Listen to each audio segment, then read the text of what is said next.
नमस्कार, आपका स्वागत है बड़ी खबर में। मैं हूं आपके साथ सोनिया चौहान। इस बुलेटिन में हम बात करेंगे दिन की 4 बड़ी खबरों की। पहली खबर आपको चंडीगढ़ से बता रहे हैं, जहां मुख्यमंत्री नायब सैनी के निर्देश अनुसार भव्य बिश्नोई को प्रदेश प्रभारी के युवा मोर्चा के पद पर नियुक्त किया गया। वहीं दूसरी खबर झज्जर से है, जहां सांसद डॉक्टर अरविंद शर्मा का एक बयान सामने आया। और तीसरी खबर सोनीपत से है, जहां स्कूल में शव मिलने से गांव में हड़कंप मच गया। और चौथी खबर यमुनानगर से है, जहां प्रशासन के दावे विफल होते हुए नजर आ रहे हैं। आप देख सकते हैं तस्वीरों में। पहली तस्वीर, भव्य बिश्नोई को बड़ी जिम्मेदारी मिली है और साथ ही बता दें कि युवा मोर्चा के प्रदेश प्रभारी भव्य बिश्नोई को नियुक्त किया गया है।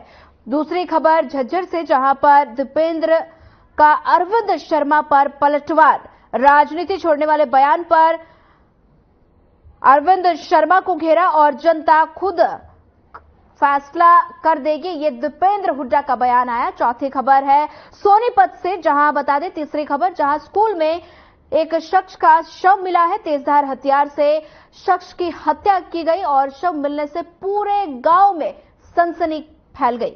और चौथी खबर बता दें कि यमुनानगर से है, जहां प्रशासन के दावे हवा हवाई होते हुए नजर आ रहे हैं। बारिश में गेहूं की बोरियां भीगी हैं और किसानों को भारी परेशानियों का सामना करना पड़ रहा है। ये 4 तस्वीरें आप समझिए। इन 4 तस्वीरों से दिन की 4 बड़ी खबरें हैं, जहां भव्य बिश्नोई को बड़ी जिम्मेदारी मिली और दीपेंद्र हुड्डा का अरविंद शर्मा परिवार शव मिलने से गांव में सनसनी। तीसरी खबर ये बताई जा रही है। चौथी खबर यमुनानगर, जहां मंडी प्रशासन के दावे हवा हवाई होते हुए नजर आ रहे हैं।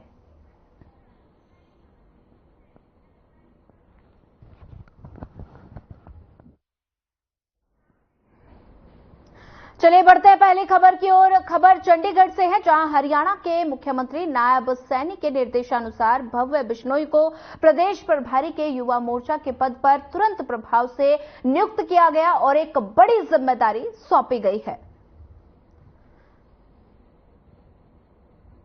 बता दें कि चंडीगढ़ से खबर है, जहां पर हरियाणा के मुख्यमंत्री नायब सैनी के निर्देशानुसार भव्य बिश्नोई को प्रदेश प्रभारी के युवा मोर्चा के पद पर नियुक्त किया गया। तुरंत प्रभाव से नियुक्ति के निर्देश दिए गए हैं। एक बड़ी जिम्मेदारी भव्य बिश्नोई को सौंपी गई है।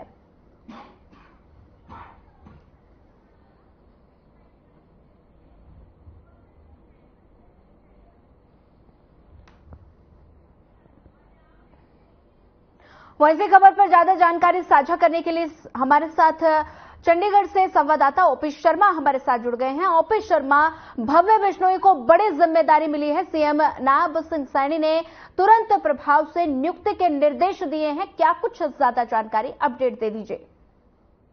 देखिए सोनिया, अगर हम भव्य बिश्नोई की बात करें तो वाकई में ही उनको एक जो है वो बड़ी नियुक्ति, एक युवा होने के नाते हरियाणा युवा मोर्चा का प्रभारी उनको जो है लगाया गया। आपको बता दें कि जब कुलदीप बिश्नोई भारतीय जनता पार्टी में शामिल हुए थे, तो उसके बाद उनके पिता ने अपने विधायक पद से आगंतपुर से जो त्याग पत्र दे दिया था और उसके बाद उनके बेटे भव्य बिश्नोई बने थे। और हरियाणा में अगर हम भव्य बिश्नोई की बात करें तो उनके दादा करीबन 15 साल तक हरियाणा के मुख्यमंत्री रह चुके हैं। हरियाणा का एक बड़ा परिवार है जो भारतीय जनता पार्टी में जो शामिल हुआ था, लेकिन उसके बाद से भारतीय जनता पार्टी में कहीं ना कहीं इनको एक सम्मान वाली जो है वो बात नहीं थी, इनको कोई सम्मान ज्यादा नहीं मिल रहा था। ठीक है, विधायक बन गए थे, एक बार तो ये भी लग रहा था कि शायद मंत्रिमंडल विस्तार में भव्य बिश्नोई को जो जगह मिलेगी, लेकिन मंत्रिमंडल विस्तार में उनको जगह नहीं मिली। इसके बाद शायद भजनलाल परिवार को लगा कि लोकसभा के चुनाव में हिसार से उनको टिकट दी जाएगी, तो उन्होंने थोड़ा सा संतोष किया था।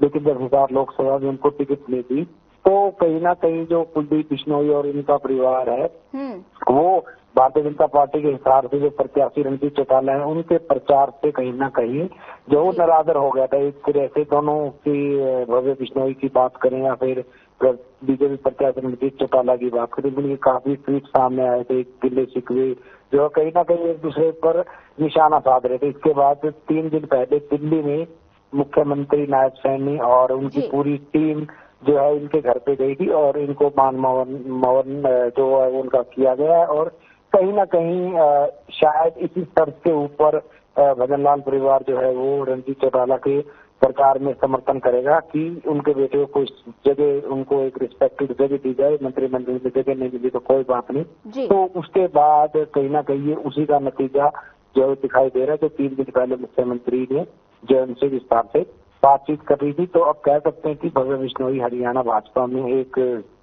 पद के ओहदेदार जो हो गए हैं। तो एक तरह से उनका एक विधिवत संगठन में जो खाता खुल गए। जी ठीक है ओपी शर्मा जी, चुनाव में 1 महीने से भी कम का समय बचा है और ऐसे में भव्य बिश्नोई की नियुक्ति को आप कैसे देखते हैं?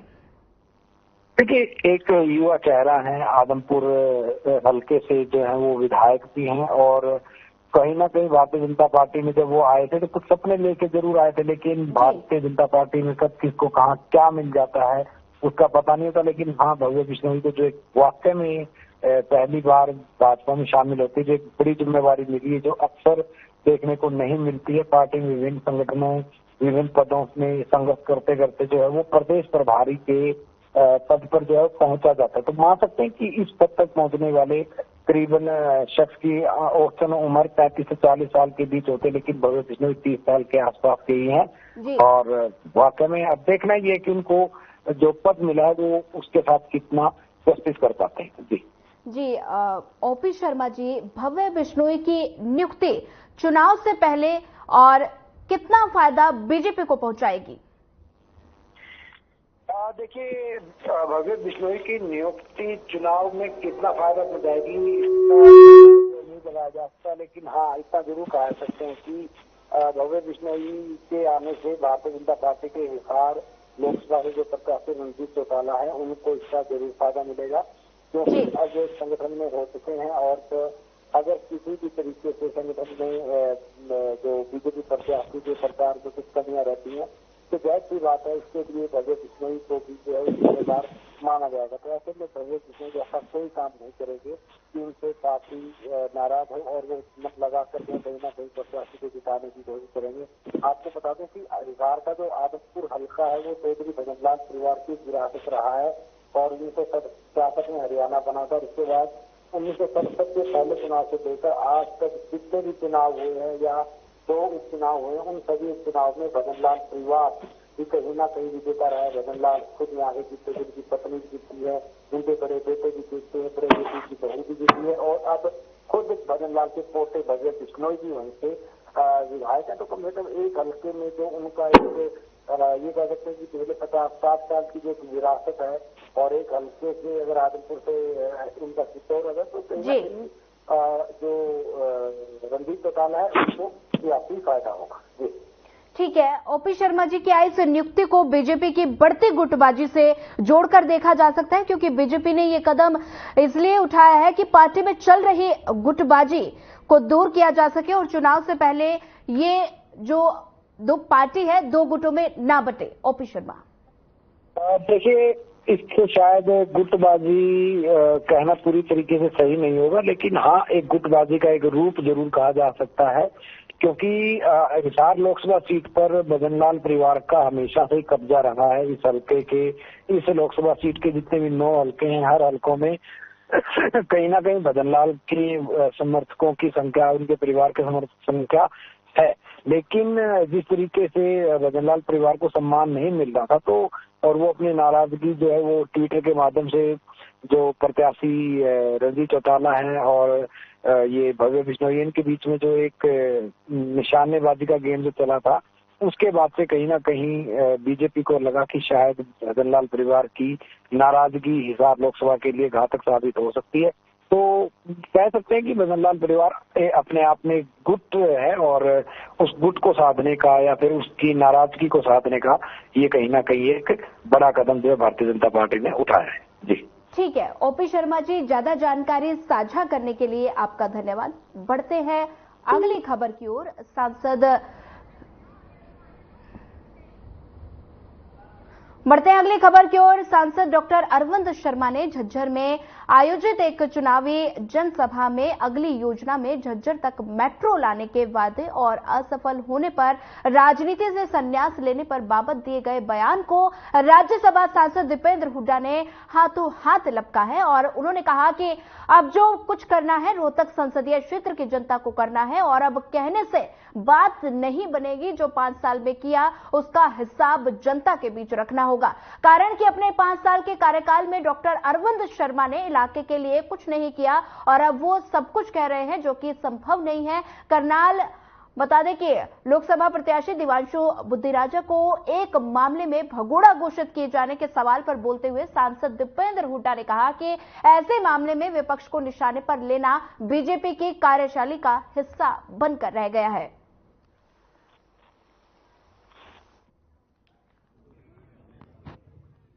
हर रोज आपके सामने है, मेरा काम भी मेरा आचरण भी। अगर मैं इन 2 कसौटियों पे मैं पूरा उतरूं तो मेरे को आप अपना आशीर्वाद देना।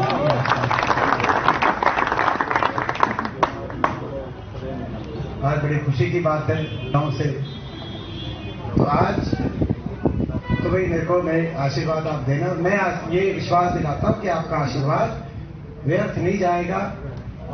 देश की सबसे बड़ी पंचायत में आपका मान सम्मान और अपने इलाके की पहचान को मैं ऊपर उठाने का महाकाम करूंगा। अपने लोकसभा क्षेत्र को देश के विकास के मानचित्र पे आगे जाए।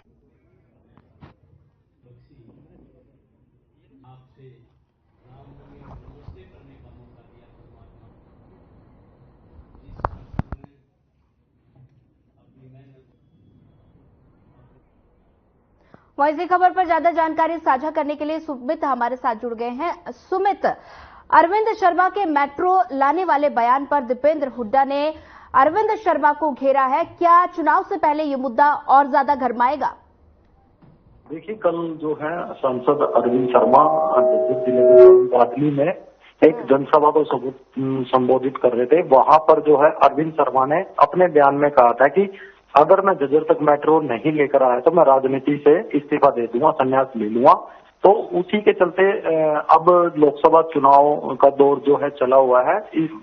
इस दौरान जो है सांसद दीपेंद्र सिंह हुड्डा भी जज्जर में पहुंचे थे और उन्हीं के बयान का पलटवार करते हुए सांसद दीपेंद्र सिंह हुड्डा का कहना है कि अब कहने की बात नहीं है, जो किया है उसके आधार पर जनता अब फैसला करेगी। वहीं सांसद अरविंद शर्मा की अगली योजना जो है जज्जर तक मेट्रो न ला पाने पे जो है राजनीति छोड़ने की भी बात कही है। वही दीपेंद्र हुड्डा ने कहा कि 5 साल जो है रोहतक संसदीय क्षेत्र की जनता ने क्या किया है, खूब इसका इंतजार किया है, लेकिन ये जो है 5 साल में लोगों के बीच में नहीं पहुंचे।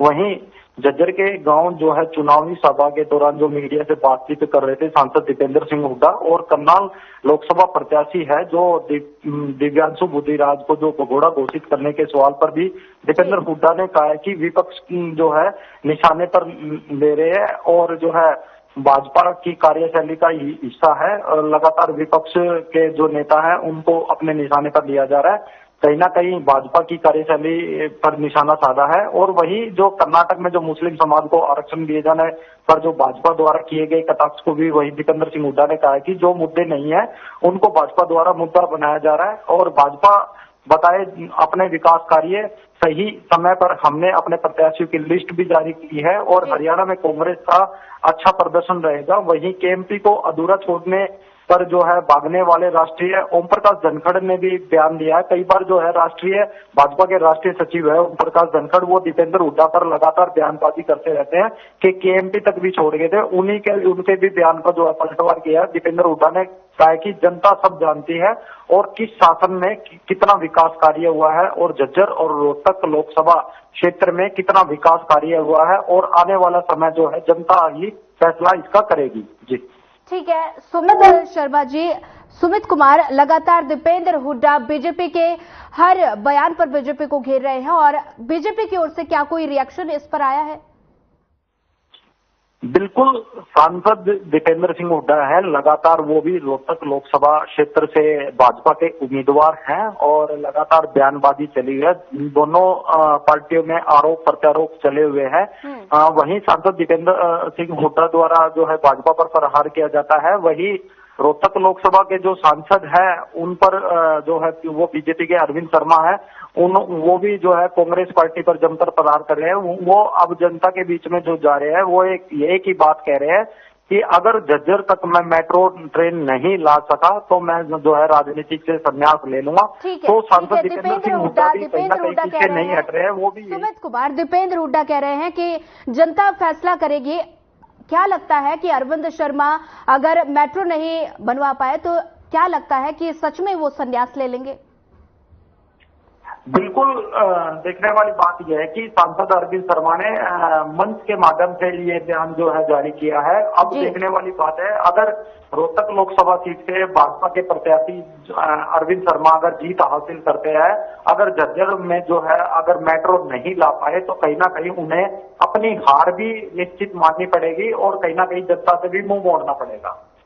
ठीक है सुमित कुमार, दीपेंद्र हुड्डा का आरोप है कि अरविंद शर्मा ने जनता के लिए कुछ नहीं किया। जनता का इस पर क्या रुख है? देखिए, बिल्कुल जनता की अगर बात करें तो झज्जर की जनता जो है विकास कार्य चाहती है। जनता का रुख जो है अब की बार जो है विकास कार्यों की तरफ है और क्योंकि बीजेपी सरकार ने अपने कार्यकाल में एक भी काम झज्जर में नहीं कराए हैं और जो है कांग्रेस पार्टी के जो प्रत्याशी है रोहतक लोकसभा से अब उम्मीदवार है दीपेंद्र सिंह हुड्डा, वो लगातार लोगों के बीच में जा रहे हैं और इन्हीं मुद्दों को लेकर जो है लगातार लोगों से कह रहे हैं कि हमने विकास कराए तो हमें वोट दे देना, अगर हमने विकास कार्य नहीं कराए हैं तो हमें वोट नहीं देना। क्योंकि वहीं सांसद अरविंद शर्मा भी है, रोहतक लोकसभा से भाजपा के प्रत्याशी है, वो ये कह रहे हैं कि हमने विकास कार्य कराया है, लेकिन कहीं ना कहीं आरोप प्रत्यारोप लगातार जारी है दोनों दृष्टि। जी सुमित कुमार, लगातार कह रहे हैं आप कि आरोप प्रत्यारोप का दौर लगातार जारी है। दीपेंद्र हुड्डा ने कहा कि ऐसे मामले में विपक्ष को निशाने पर लेना कि बीजेपी की कार्यशैली का हिस्सा बनकर रह गया है। कैसे देखते हैं?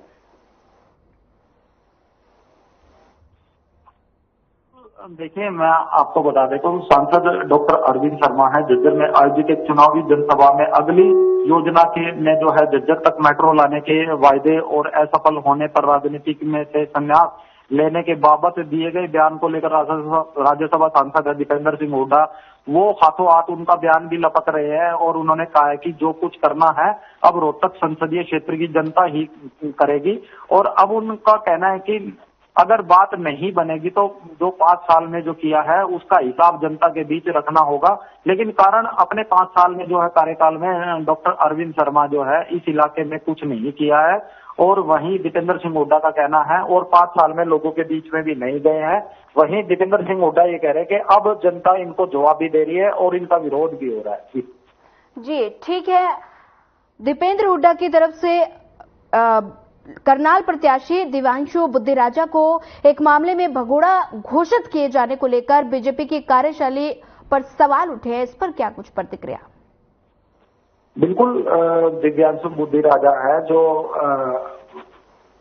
पार्टी के जो है अभी प्रत्याशी है, उन्हें टिकट मिली है कांग्रेस पार्टी से और लगातार जो है आरोप प्रत्यारोप भी चले। वही दीपेंद्र सिंह हुड्डा से इस बयान पर जो है प्रतिक्रिया लेनी चाहिए तो उन्होंने मीडिया से रूबरू होते हुए साफ तौर पर कहा है कि जो भाजपा जो है लगातार विपक्ष को अपने निशाना बना रही है और भाजपा की जो है कार्यशैली कहीं ना कहीं इस पर दर्शा रही है। साफ तौर पर यही दीपेंद्र सिंह हुड्डा ने कहा है और इससे ज्यादा जो है उन्होंने कोई राजनीतिक टिप्पणी नहीं की है। ठीक है सुमित कुमार, ज्यादा जानकारी साझा करने के लिए आपका धन्यवाद। बढ़ते हैं तीसरी खबर की ओर। सोनीपत के गांव बिलासपुर के रहने वाले योगेश ने बहालगढ़ गांव में स्थित संस्कृत वरिष्ठ माध्यमिक विद्यालय के चौकीदार के साथ बैठकर देर रात तक शराब पी थी और उसके बाद योगेश का शव विद्यालय के पार्क में मिला। जैसे ही आसपास के लोगों ने उसके शव को देखा तो पुलिस को इसकी सूचना दी गई और स्थानीय लोगों के मुताबिक योगेश की बेरहमी से पीट कर हत्या कर दी गई थी और बताया जा रहा था कि योगेश पर साल में अपनी पत्नी की हत्या का आरोप भी था। हालांकि सोनीपत पुलिस ने शव को कब्जे में लेकर पोस्टमार्टम के लिए सिविल अस्पताल पहुंचाया है और इस वारदात के बाद विद्यालय का चौकीदार अपनी पत्नी समेत मौके से फरार बताया जा रहा है।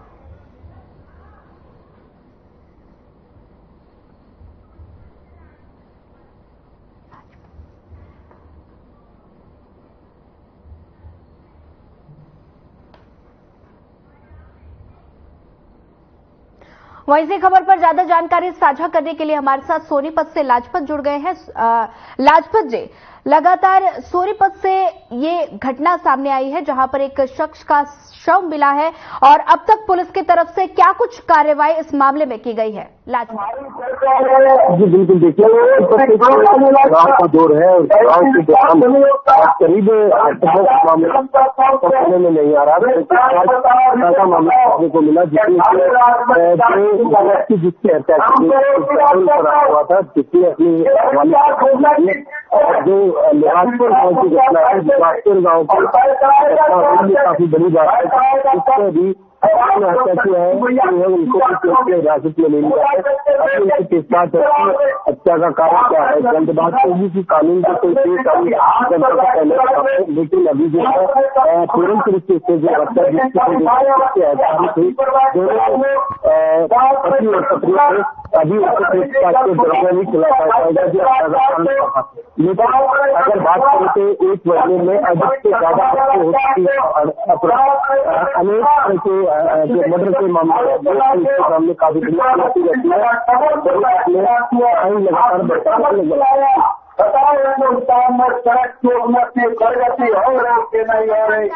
लगातार भ्रष्टाचार की खबर से इस देश को निकाल कर मोदी ने बड़ी मुश्किल से पटरी पर ले जाया है। मेरे भाई बहनों, ये मौका मत खो देना। ज्यादा जानकारी साझा करने के लिए आपका धन्यवाद। बढ़ते हैं चौथी खबर की तरफ। यमुनानगर जिले के सढौरा में कुछ देर बारिश ने प्रशासन के उन दावों को बता दें कि पोल खोल के रख दी है जिसमें जमीनी स्तर पर अनाज रखरखाव के पुख्ता बंदोबस्त के दावे किए गए थे। आपको बता दें कि देर शाम हुई हल्की बूंदाबांदी ने खुले आसमान के नीचे बोरियों में बंद गेहूं पानी की भेंट चढ़ गया और साथ ही बता दें कि अनाज मंडी में कहीं भी बोरियों को ढकने के इंतजाम नहीं दिखाई दिए। अनाज मंडी मार्केट कमेटी के सचिव ने जो बयान दिया वो काफी निंदनीय है और उनका कहना है कि हमने सभी बोरियों को कवर किया हुआ है और इस बारिश से कोई भी नुकसान नहीं हुआ, लेकिन सच्चाई ये है कि खुले आसमान के नीचे बारिश की बूंदें इन बोरियों पर पड़ती रही और बोरियां भीगती रही। नहीं, मंडी में जो है ना, इस मंडी में सढौरा मंडी में प्रॉपर जो है सीजन शुरू होने से पहले ही सभी आढ़ती को इंस्ट्रक्शन दे दी गई थी कि आप जो है अपनी तिरपाल का और सभी जो है ना क्रेट्स का आप अपना जो है ना प्रॉपर अरेंजमेंट रखेंगे।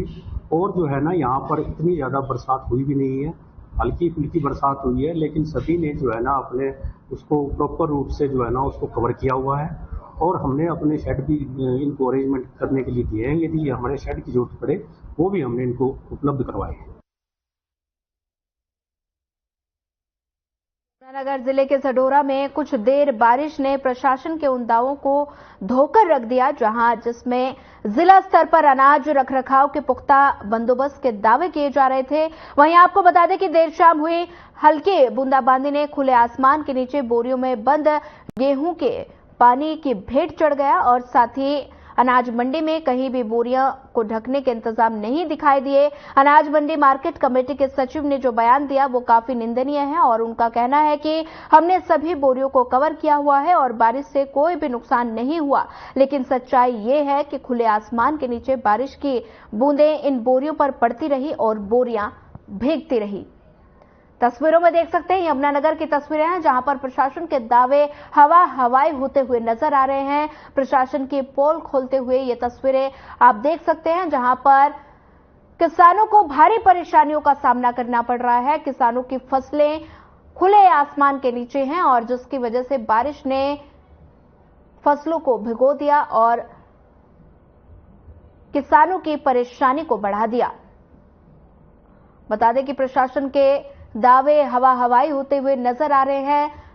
प्रशासन के व्यवस्था पर सवाल खड़े हो रहे हैं। आप देख सकते हैं तस्वीरों में कि गेहूं किस तरह से भीग रहा है। फिलहाल इस बुलेटिन में इतना ही। ज्यादा खबरों के लिए बने रहिए हमारे साथ। नमस्कार।